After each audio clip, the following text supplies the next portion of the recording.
Hello. मैं doctor CB Yadav YouTube के इस मंच पे मित्रों आप सभी का स्वागत करता हूं। मित्रों आज हम चर्चा करेंगे असिस्टेंट प्रोफेसर के इंटरव्यू के कुछ ऐसे महत्वपूर्ण सवाल जो सभी विद्यार्थियों से आ रहे हैं और उनमें सभी विद्यार्थी कॉमन तौर पर उलझ जाते हैं, फंस जाते हैं और एक ऐसी जगह फंस जाते हैं कि आगे का इंटरव्यू पूरा का पूरा फिर उनका नेगेटिव साइकिल में चला जाता है। कभी भी कोई एक इंटरव्यू की शुरुआत होती है उसके बायोडाटा पे होती है। हम लोग रोज मॉक इंटरव्यू देखते हैं, 1-to-1 सेशन में मैं विद्यार्थियों से रूबरू हो रहा हूँ और उस दौरान मैंने महसूस किया कि कुछ ऐसे सवाल जो हर किसी से आते हैं, क्योंकि सवाल के भीतर सवाल आता है, सवाल के भीतर सवाल आता है और फिर वो स्टूडेंट का अपना एक जवाब बनाया हुआ रहता है और वो फिर फंसता चला जाता है और लास्ट के अंदर सॉरी कह देता है। अब आप सोचिए कि किसी को ये कहना कि आप असिस्टेंट प्रोफेसर क्यों बनना चाहते हो, लास्ट में कहे सॉरी, इसका तो कोई क्या जवाब हो, फिर तो फिर आगे का इंटरव्यू लेने का मन ही नहीं करता है।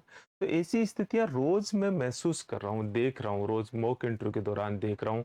डेली 8-10 स्टूडेंटों से मैं मिलता हूँ और एक अच्छी खबर है, कल जो अभी जो रिजल्ट आया है, लेटेस्ट रिजल्ट अभी अप्लाइड आर्ट का, उसमें सीटें तो 5 ही थी लेकिन हमारे 3 विद्यार्थी सिलेक्ट हुए। सिलेक्ट होने के साथ जो टॉपर है घनश्याम योगी ने जो टॉप किया है, वो हमारा विद्यार्थी और लगातार संपर्क में है। लास्ट मोमेंट तक मेरे से वो हर चीज के बारे में गाइडेंस ले रहा था और एक जिज्ञासा भी थी। देखिए, ये विद्यार्थी में एक दिखता भी है, एक जिज्ञासा, छोटी छोटी चीजें भी पूछना। मुझे पता है कि जब वो इंटरव्यू बोर्ड में अंदर जा रहा तब भी लास्ट टाइम पे पूछा, सर मुझे क्या बात का ध्यान रखना चाहिए। मैंने कहा बस सब कुछ छोड़ दीजिए, एक चीज का कि आपको कोई डर नहीं होना चाहिए।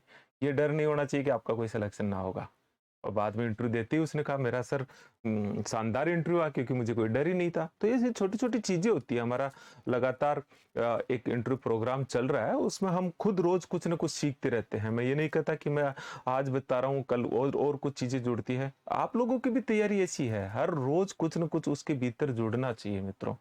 हम लोग भी आपसे सीखते रहते हैं। तो मैं जो आपसे महसूस करता हूँ, कुछ ऐसे सवाल, जेन्युइन से सवाल ऐसे होते हैं जो सभी के साथ आ रहे हैं, तो मैं यूट्यूब के इस मंच पे कई बार चर्चा करता हूँ और कोशिश करता हूँ कि सभी विद्यार्थियों तक ये चीजें पहुंचनी चाहिए।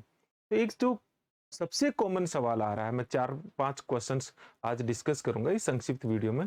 एक जो सबसे कॉमन सवाल आ रहा है वो ये आता है, और वो हर विद्यार्थी का 99% विद्यार्थियों के साथ ये है, वो आता है कि आपका जो गैप है, जो आपका अभी तक का जो गैप रहा है, उस गैप के दौरान आपने किया क्या। जो आपका गैप कई तरह के हैं, गैप के दौरान कर क्या रहे थे आप, क्या कर रहे थे। ये एक सवाल सभी के साथ है। मुझे आज तक क्या कर रहे हैं या क्या कर रहे थे, ये एक सवाल रहता है सभी विद्यार्थियों के। ऐसा कोई विद्यार्थी नहीं मिलता जिसके गैप नहीं मिलता। जैसे अभी जो दे रहे हैं लेटेस्ट, बहुत बहुत अभी अभी तैयारी करके आया है, उसके भी 2-2.5 साल का गैप तो है। तो उससे भी कई तरह के सवाल पूछते हैं, आप यही क्यों हो, बीएड क्यों नहीं किया, दूसरी सेवाओं में क्यों ट्राई नहीं की, यही क्यों करना चाहते हो। इसी तरह से ज्यादातर विद्यार्थियों को मैं देख रहा हूँ कि उनके गैप जो है वो लगभग 4 साल का, 5 साल का, 7 साल का, ऐसे गैप है। अब उस गैप में वो दिखाए तो क्या दिखाए, कुछ कर ही नहीं रहे। और इसमें हमारे सिस्टम में एक भर्ती परीक्षा 3-4 साल के भीतर होती है। मैं ये नहीं मानता विद्यार्थियों की कोई गलती है, सिस्टम है, एक बार फेल हो गए तो वैसे चले गए। अब इसमें जो जवाब होते हैं स्टूडेंट्स के, वो जवाब वो बनाते रहते हैं और कुछ तो सच्चाइयां भी हैं, लेकिन उन सच्चाइयों को सामने वाला सुनना चाह रहा है या नहीं सुनना चाह रहा है, ये भी तो देखना पड़ेगा ना। आप जैसे, मैं कुछ एग्जांपल बताता हूँ आपको और फिर आप खुद दो उस हिसाब से भी जज कीजिए कि आप उधर रहोगे तो क्या करेंगे। जैसे कल का एक एग्जांपल, जो लो के अभी मॉक इंटरव्यू चल रहे हैं, तो लो में हमारे एक स्टूडेंट ने बताया कि आप 5 साल से क्या कर रहे थे। तो एक्चुअल में उनकी जो रियलिटी थी वो बताई कि मैं 5 साल से आरजेएस की तैयारी कर रही थी, 3 बार आरजेएस दिया, 2 बार और लोग के एक एग्जाम था वो दिया उनमें सिलेक्शन नहीं हुआ, अभी भी तैयारी कर रही हूँ, फिर एपी का आ गया।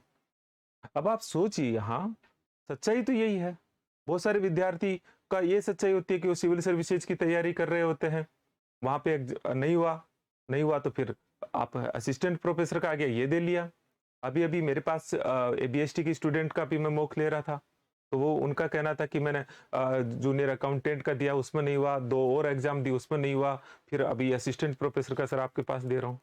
लेकिन एक दूसरे नजरिए से सोचिए, जब आप ऐसा बोलते हैं तो क्या परसेप्शन बनता है आपके प्रति, ये जानना बेहद जरूरी है। क्योंकि आपने तो बड़ा ऑनेस्टली बोल दिया, लेकिन एक परसेप्शन बना क्या आपके प्रति, ये अगर आप नहीं समझेंगे तो फिर आप सही ढंग से अपने आप को प्रस्तुत नहीं कर पाओगे।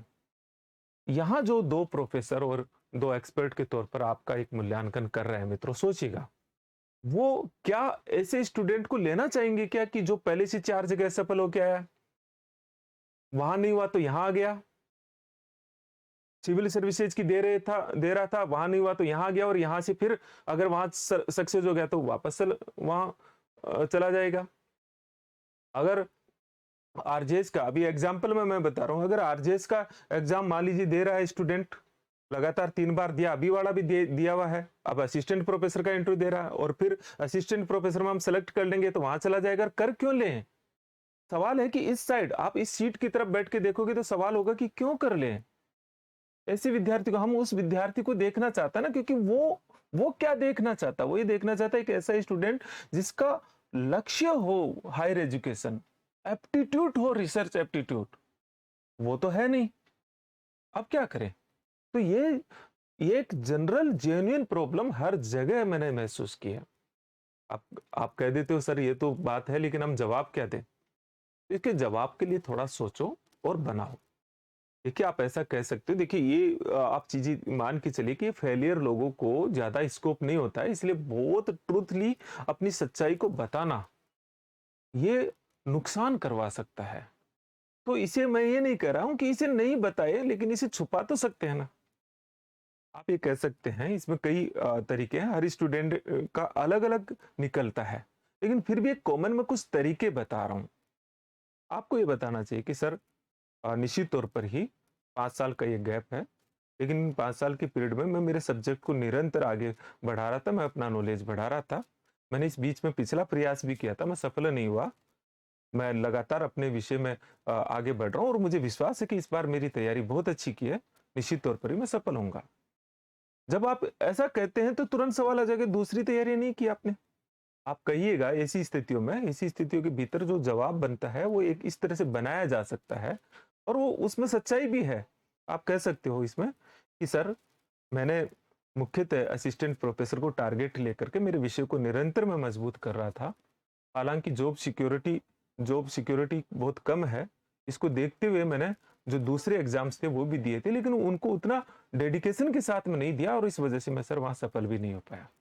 तो अब आप असफल नहीं हुए, आपने एक एक कहा कि मेरा वो डेडिकेशन नहीं था, मेरा डेडिकेशन तो इसी के प्रति था और ये तो दिखाना पड़ेगा, ये तो बताना पड़ेगा कि आपका असिस्टेंट प्रोफेसर के प्रति डेडिकेशन है। इसमें कोई एक्सक्यूज नहीं हो सकता। आप ये कहो कि नहीं नहीं मैं तो इंटरव्यू देने आ गया जी, ठीक है मेरी तैयारी हो गई, और ये तो नहीं हो सकता। आपको ये तो कोई वो इधर इधर जो देख रहे हैं वो एक ऐसे कैंडिडेट की तलाश कर रहे हैं, आप ऐसे कैंडिडेट हो ये प्रेजेंट करना पड़ेगा। वो एक ऐसे कैंडिडेट की तलाश कर रहे हैं जिसमें असिस्टेंट प्रोफेसर बनने का जुनून हो, अपने विषय के प्रति जुनून हो। तुरंत एक सवाल आ जाता है, तुरंत उसके बाद में जैसे मान लीजिए कि एक ये बात आई तो तुरंत दूसरा सवाल आ जाएगा। मान लीजिए कि आप यही कर रहे हो, आप अन्य सेवाओं की तैयारी क्यों नहीं की? जैसे आपने बीएड क्यों नहीं किया या अन्य सेवाओं की परीक्षा क्यों नहीं दी? तो इसका जवाब मैंने आपको बता दिया कि सर मैंने दी तो थी, लेकिन वो डेडिकेशन जो था, मैंने एक जॉब इनसिक्योरिटी है इसके लिए दी है। फिर सवाल आता है कई बार इस तरह से सवाल, तो आपने पीएचडी क्यों नहीं की? फिर अगर चूंकि असिस्टेंट प्रोफेसर बनना चाहते हो तो क्यों बनना चाहते हो? पहला आता कि बनना क्यों चाहते हो, एपी बनना क्यों चाहते हो? इसका जो जवाब है बनना क्यों चाहते हो, क्यों बनना चाहते हो, ये एक आखिर आप बनना क्यों चाहते हो?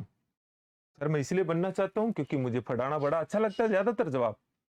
तो फिर सवाल आता है कि अगर आपको पढ़ाना अच्छा लगता है तो आपको स्कूल में पढ़ाते, स्कूल में भी तो एक ऑप्शन था, स्कूल एजुकेशन भी तो है।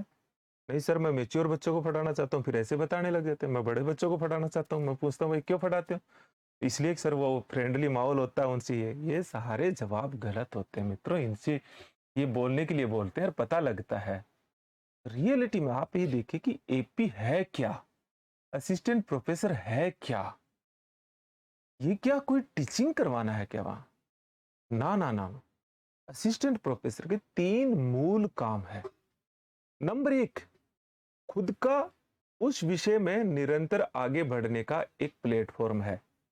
नंबर 2, रिसर्च करना और रिसर्च, उस विषय में रिसर्च को आगे बढ़ाना। और नंबर 3, हायर एजुकेशन में अध्यापन करवाना और निरंतर उस विषय के बारे में लिखना, आर्टिकल्स लिखना, ये मुख्य दायित्व है। तो आप क्या कहिए उसमें कि क्यों बनना चाहते हो? तो आप इसलिए कि पढ़ाना आपको अच्छा लगता है, इस जवाब में तो फंस जाएंगे। इसमें 2 चीजों को रखना चाहिए। नंबर 1, सर मैं इस विषय में अपने ज्ञानार्जन को और आगे बढ़ाना चाहता हूँ। मैं इस विषय में और मेरी पढ़ने की जो जिज्ञासा है उसको मैं और पढ़ना चाहता हूँ, उस विषय में और आगे बढ़ना चाहता हूँ, और पुस्तकें पढ़ना चाहता हूँ। इस विषय के प्रति मेरा प्यार है, जुनून है, एक्स्ट्रा एक्स्ट्रा। एक तो ये बात आप जिस भी शब्दों में, जिस भी लहजे से आप ट्रांसफर कर पाओ। और दूसरी, सर मेरा रिसर्च में भी है, मैं इस विषय में और रिसर्च करूं, इस विषय में रिसर्च के माध्यम से विषय को आगे बढ़ा सकूं, ऐसा प्लेटफॉर्म मुझे एपी देता है। ये 2 चीजों में आप वो सारी चीजें हैं, क्योंकि अध्यापन वाली चीज में तो फिर और दूसरी चीज भी है। तो अध्यापन आपका पैशन हो सकता है, लेकिन केवल अध्यापन पैशन है तो फिर स्कूल एजुकेशन क्यों नहीं, वहां भी तो होता है। आप बता सकते हैं सर वहां भी मैंने ट्राई की थी, अगर आप बीएड किए हुए हो। लेकिन मेरा पहला ये है कि अगर मुझे अवसर मिले तो मेरा यही एक असिस्टेंट प्रोफेसर में अध्यापन के अलावा अन्य विकल्प भी होते हैं, खुद को आगे बढ़ने का अवसर भी मिलता है सर, रिसर्च में भी काफी स्कोप होता है। तो यहाँ संभावनाएं बहुत ज्यादा है, वहां वो सारी संभावनाएं नहीं है। और एक मैं बेहतर संभावना के क्षेत्र में मुझे असिस्टेंट प्रोफेसर आकर्षक करता रहा है। आपके जवाबों की दिशा ये हो तो बहुत बेहतरीन जवाब बनते हैं। तो आपके जवाबों की प्रायोरिटी को किस तरह से तय करना यह है। अब सवाल होता है, एक सवाल जो कॉमन आ रहा है वो आ रहा है कि ज्यादातर स्टूडेंट ये गैप लंबा हो जाता है लेकिन पीएचडी नहीं है। अब इसका जवाब क्यों हो, तुरंत पूछ लेते हैं, अच्छा आप असिस्टेंट प्रोफेसर बनना चाहते हो तो पीएचडी क्यों नहीं किया? फिर ये 90% स्टूडेंट की, हमारे यहाँ मैंने तो प्रॉब्लम क्यों नहीं की?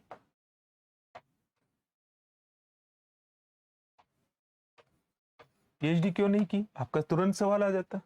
अब क्या दो, पीएचडी तो करना चाहिए था, ये तो गलती है। अब गलती है तो है, लेकिन फिर भी अपने आंसर को एक पॉलिश करते हुए एक ऐसा सोफिस्टिकेटेड तरीके से आप पेश कर सकते हैं। जो मेरी अपनी समझ बनी है कि क्या रास्ता निकल सकता है, वो मैं थोड़ा सा आपसे साझा करता हूँ।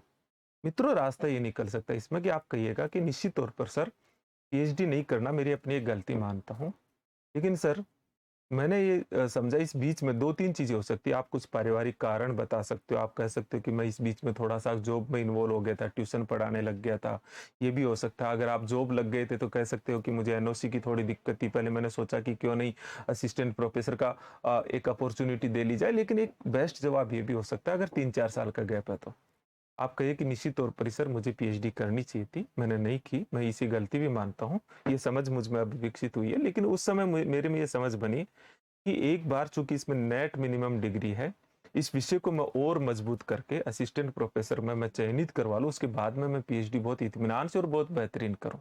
ये जवाब हो सकता है। दूसरा जवाब ये हो सकता है, सर मैंने पीएचडी के जो टेस्ट थे अलग अलग यूनिवर्सिटीज में मैंने ट्राई तो किया था, लेकिन दुर्भाग्यवश या मेरी तैयारी कम रही होगी, मेरा चयन नहीं हो पाया, इसलिए मैं पीएचडी नहीं कर पाया। मतलब आप पीएचडी करना तो चाह रहे थे लेकिन आपको मौका नहीं मिला। दूसरा ये हो सकता है। तो आप इस तरह से अपने आंसर को रख सकते हो। तो मित्रों, मैं एक छोटे वीडियो में मैं अलग अलग जो मेरे सामने इस विद्यार्थियों की रोज मैं विद्यार्थियों से इंटरेक्शन के माध्यम से जो मेरा खुद का भी नॉलेज बढ़ता है, मेरा खुद की भी स्किल बढ़ती है, आपको देखने के दृष्टिकोण में मेरा एक एक बदलाव आता है, मैं खुद अपने आप के भीतर निखार महसूस करता हूँ। तो मैं उनसे आपसे साझा करता हुआ चला जाता हूँ। मैं सिविल सर्विसेज यूपीएससी की तैयारी करवाता था राजस्थान यूनिवर्सिटी में, तो मैं अपना अध्यापन करवाता हूँ। लेकिन मेरी अपनी एक इमेज थी कि मैं बड़े लेक्चर देता था। लेकिन लास्ट ईयर जो है, लास्ट ईयर के इंटरव्यू के भीतर जो असिस्टेंट प्रोफेसर के थे, तो मेरा एक वेल नोन फेस था, तो लोग मेरे पास इंटरव्यू के लिए आ गए। मैंने भी थोड़ा थोड़ा उनको गाइड करना शुरू कर दिया। अब की बार मैंने ऐसा सोचा ये बड़ा फील्ड है, कोई इस पे काम नहीं है, ये अपने आप में एक स्किल है, कोई मेंटरशिप नहीं है और कोई एक्सपर्टाइज्ड काम नहीं है। तो लगातार मैं असिस्टेंट प्रोफेसर के इस साक्षात्कार के अलग अलग पहलुओं पे आप लोगों के साथ मिलके, आप लोगों से बातचीत करते हुए लगातार मैं काम कर रहा हूँ, मेरी पूरी टीम काम कर रही है और हम एक पूरा का पूरा इंटरव्यू प्रोग्राम चला रहे हैं। अगर आप इस इंटरव्यू प्रोग्राम से जुड़ना चाहते हो तो आपको वो सिंपल तरीका है, ये हमारी ऐप है सीबी कैंपस ऐप। इस ऐप को आप डाउनलोड कर लो, डाउनलोड करके आप स्टोर में चले जाओ और स्टोर में जाकर के फिर जो एपी का वहाँ एपी इंटरव्यू का वहाँ कोर्स है उस कोर्स को आप सब्सक्राइब कर लो। ये एक सिंपल प्रक्रिया है और हम जैसे ही कर लेंगे आपसे एक टीम कांटेक्ट करती है। मोटे तौर पर 5 एक्टिविटीज करवाते हैं क्योंकि इंटरव्यू की तैयारी मित्रों कोई ऐसा नहीं है। आपके भीतर का झिझक दूर करना, आपके क्वेश्चंस में इस तरह की जो प्रॉब्लम्स आती है उनमें निरंतर आपके साथ मिलकर के काम करना, आपको प्रैक्टिस करवाना। निरंतर इंटरव्यू ऐसा नहीं है कि कोई रॉकेट साइंस है। निरंतर आप थोड़ा थोड़ा आगे बढ़ते हुए चले जाते हो और धीरे धीरे आपका कॉन्फिडेंस बिल्डअप होता है। और कॉन्फिडेंस बिल्डअप होकर के जिस दिन आप इंटरव्यू में जाते हो उस दिन लगता ही नहीं है कि आपका इंटरव्यू है। और जिस दिन ये नहीं लगे कि इंटरव्यू है, वही इंटरव्यू की तैयारी है, उस दिन आप इतना कॉन्फिडेंट होते हो, एक टीम मिल जाती है। तो इसके लिए 5 एक्टिविटीज हमने कर रखी है। एक 1-to-1 सेशन है जिसमें मैं खुद आपसे लगभग लंबी बातचीत करता हूँ, आपका मॉक लेता हूँ, आपके वीक पॉइंट, आपके स्ट्रॉन्ग पॉइंट सारे डिस्कस हो जाते हैं, बायोडेटा। फिर आपका बोर्ड टीचिंग है वो डिस्कस करते हैं। फिर आपका ओरिएंटेशन प्रोग्राम, हम कई एक्सपीरियंस लोगों से बात करते हैं, फिर एक्सपर्ट लोगों से डिस्कशन है और फिर मॉक इंटरव्यू होता है। ऐसे करके एक कोशिश की कि आप एक प्रैक्टिस के उस दायरे में आ जाओ। मैं आपका सिलेक्शन नहीं करवा सकता, मैं बहुत क्लियरली कर रहा हूँ, लेकिन मैं आपकी तैयारी को हमारी टीम और हम मिलकर के एक डायरेक्शन दे सकते हैं, एक प्लेटफॉर्म उपलब्ध करवाते हैं जहां आप प्रैक्टिस करते हो। प्रैक्टिस करके आप निरंतर अपने आप का निखार कर सकते हो, अपना डर दूर करते हो और थोड़ा थोड़ा आगे बढ़ते हुए धीरे धीरे धीरे धीरे परफेक्शन की तरफ चले जाते हो। तो आप भी आइए, आप मेरे से पर्सनली बातचीत करना चाहते हैं तो आप केवल टेक्स्ट मैसेज कर दीजिए। एक टेक्स्ट मैसेज मेरे इस मोबाइल नंबर पे 9887898181। कॉल मत कीजिएगा, देखिएगा बहुत व्यस्त रहता हूँ, बहुत काम है। मैं मेरा नंबर देता हूँ, कम बात नहीं है। इस इंटरव्यू प्रोग्राम में हर विद्यार्थी के साथ पर्सनली बात करना, कंसंट्रेशन के साथ में। आप सोचिएगा कितना समय देना पड़ता है। आप टेक्स्ट मैसेज कीजिए, हमारी मुझसे अगर कोई, मैं खुद बता दूंगा आपको, कोई डाउट हो तो। बाकी आप डिस्क्रिप्शन में देखेंगे कोर्स के या इसके, तो आपको सारे डिस्क्रिप्शन में मिल जाएगा। तो मैं आपको कई टॉपिक पे, एक टॉपिक में आपसे लेने वाला हूँ, जॉब, जो जो जो स्टूडेंट जॉब में है उनके क्वेश्चंस की प्रॉब्लम अलग आती है, उस पर हम डिस्कशन करेंगे। एक पीएचडी के जो विद्यार्थी है उनकी अलग तरह की प्रॉब्लम्स आती है। पीछे मैंने कई वीडियोज बनाए, वो भी आप देख सकते हैं। तो हम मिलते रहेंगे, आगे भी मिलते रहेंगे। आप यहाँ आएंगे तो प्लेटफॉर्म पर निश्चित तौर पर हम मिलेंगे। तो यहाँ जयपुर में जैनिथ में मैं यहाँ 1-to-1 लेता हूँ। ऑनलाइन के रूप में भी जो चीजें ऑनलाइन संभव हो सकती है वो ऑनलाइन ले लेते हैं। तो निरंतर हम सीखते रहेंगे, मिलते रहेंगे, आगे बढ़ते रहेंगे। और एक चीज मैं और सजेशन देना चाहूंगा मित्रों, बहुत मैं मॉक इंटरव्यू में देखता हूँ आप लोग बहुत स्ट्रेस में रहते हो, बहुत तनाव में रहते हो, ये काम नहीं देगा। आपको खुल के थोड़ा हंसना, थोड़ा मुस्कुराना, थोड़ा लगना चाहिए सा। तो अपना तनाव में रहने की इस प्रक्रिया को दूर करो। ये अपने आप में कितना ही आप में नॉलेज हो और अगर आपके के भीतर तनाव है ना, तो आप मात खा जाओगे। डर और तनाव को बाहर निकालो और निकालते कैसे, प्रैक्टिस से होगा, सब होगा, आराम से होगा। मिलते हैं। थैंक यू वेरी मच मित्रों।